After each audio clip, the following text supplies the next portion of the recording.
আজ ওরাই বিনাকে বিষমুক্ত করে জীবন বাঁচিয়েছে। আর তুইও জানিস না, নাগ নাগিনীর জন্যই বিনাকে আমি কাল সাপে ছবল খাইয়েছিলাম। তুমি?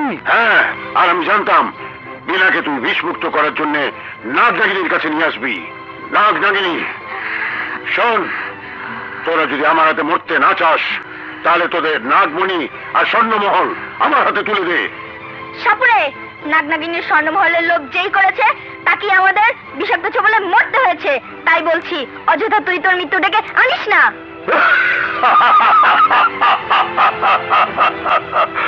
তান্ত্রিক সাপুরে বেদীর মন্ত্র আর বীরের সুরকে পরাজিত করে ছবল মারতে পারে।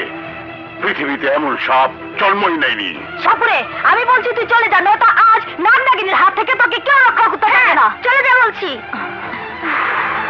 অন্তর্জামী বিষ করিয়া দিলাম তোদের বন্ধ জারি, মন্ত্র করি সার খারি সার খারি সার খারি। চলে যাও, চলে যাও। শামু, আমাকে ছাড়। না না ভাইয়া, ছেড়ে দে বলছি। না না।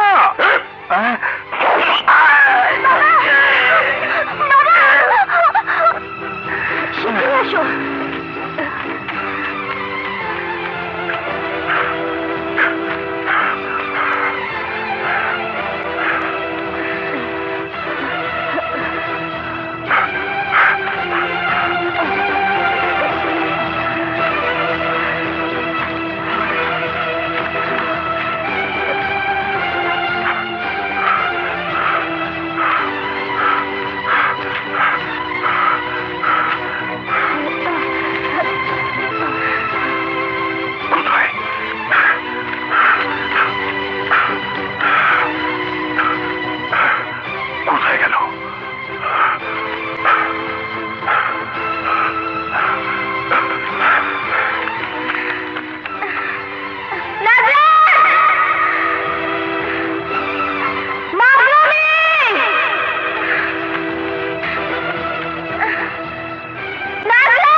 নাগরাজকে যখন হাতে পেয়েছি তখন নাগরানীকে আমার কাছে আসতেই হবে।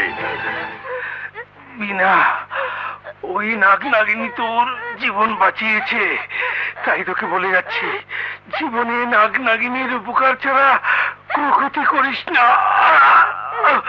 বাবা, বাবা, বাবা, বাবা, মেরাকি,